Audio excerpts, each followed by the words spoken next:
Okay, so let's talk about enlargement. When we're talking about enlargement, we're talking about making a shape bigger or smaller, right? So if I have a shape, if it's enlarged, it's going to become bigger, and believe it or not, it can become smaller, right? So if a shape becomes bigger or it becomes smaller, that is enlargement, right? That's enlargement. Now, whenever we have an enlargement and we are describing it, there are three things that we need to mention. Number one, we need to mention that it is an enlargement, right? And number two, we need to state the enlargement factor, right? Right? So the enlargement factor simply tells you how many times the image is bigger than the shape. So if the enlargement factor is 2, then the image is 2 times the size of the original shape. If the enlargement factor is 5, then the image is 5 times the size of the original shape. But if the enlargement factor is half, then it means the image is half the size of the original shape. And that's why I said enlargement can make a shape smaller at times. That's when the enlargement factor is a fraction. That means the image is a fraction of the original shape. Then finally, there's the center of enlargement, right? When an enlargement occurs, there's always a center of enlargement. So whenever you describe an enlargement, you need to mention these three things and collect your 3 marks, which is the standard for the marking schemes. So here, we want to describe the transformation that maps shape A onto shape B. The first thing that we can see is that this is an enlargement, right? The next thing we want is our enlargement factor, right? Sometimes you can call it the scale factor, right? You can call it the scale factor or the enlargement factor. So if you want to find the enlargement factor, you must say the length of image divided by the length of the original shape. So if this is our original shape and this is our image, from there to there we have 2 boxes, so that's 2. Then this was enlarged to 1, 2, 3, 4, 5, 6 boxes, right? So that's going to be 6 over 2, meaning our enlargement factor is 3. This new shape is 3 times as big as the original shape. So our enlargement factor is going to be 3. So let me just erase that and make space there. Our enlargement factor, just call it an E factor, right? Our E factor or our scale factor is going to be 3. The next thing now we want is the center of enlargement. The center of enlargement. If you want to find the center of enlargement, you just have to join corresponding vertices and produce the line, right? So this corner, if I pick this corner, it corresponds with that corner. So I can draw a line that goes from there to there and produce it. This corner corresponds with that corner, so I can draw a line that goes from there to there and produces to extend. Where these produced lines meet, that's your center of enlargement. So if this was P, then my center of enlargement was going to be P. So the full description is the transformation that maps triangle A into triangle P. Oh, sorry, these are not triangles. These are actually squares, right? Square A onto square B it's an enlargement with a scale factor 3 and center P here, right?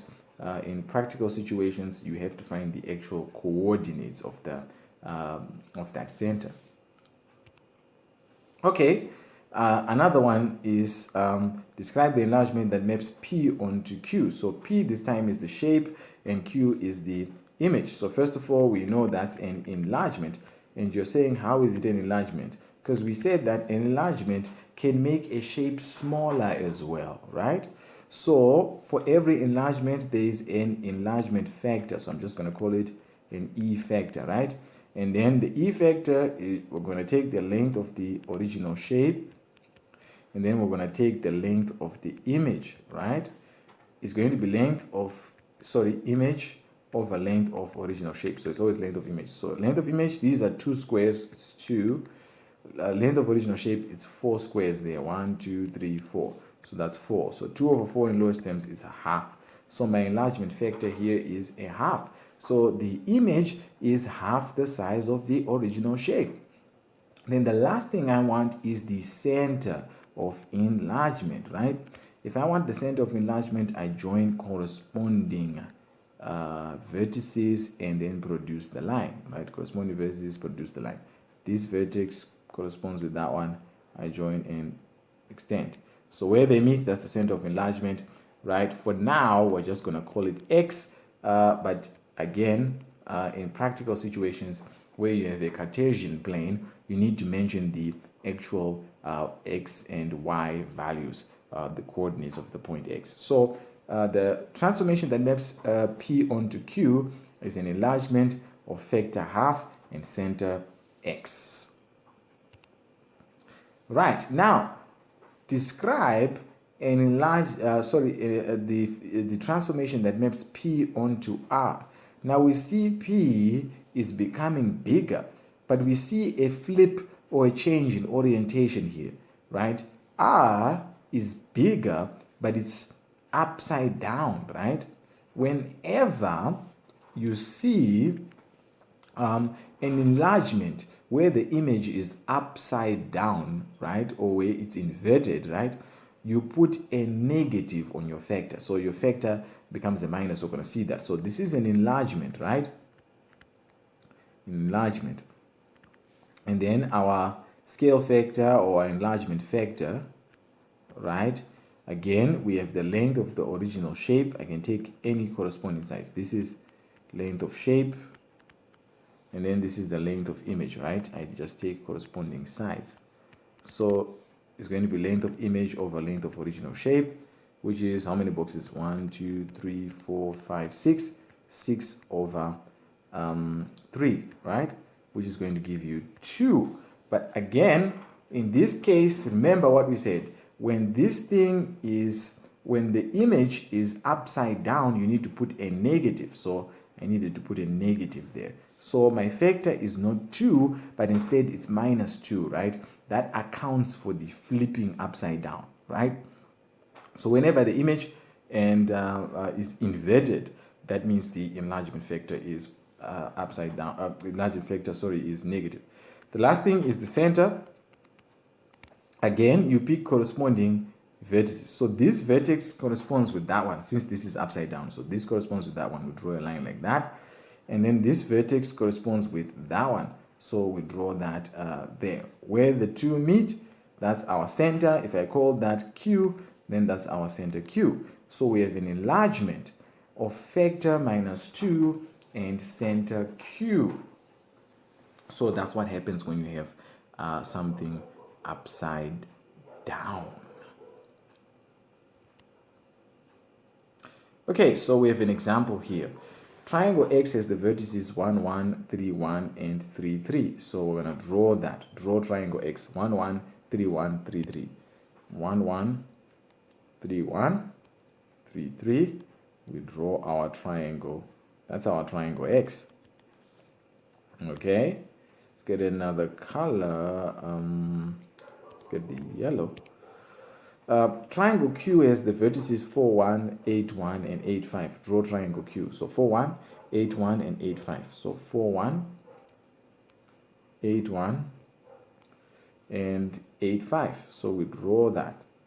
That's our triangle Q. Right.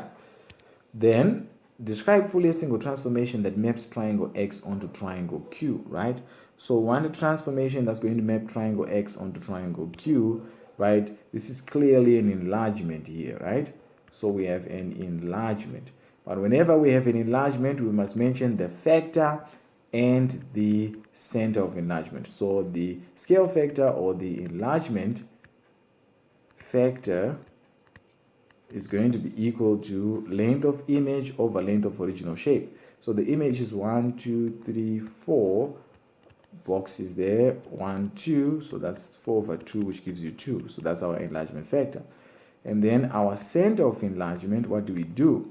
We join corresponding vertices and then we extend.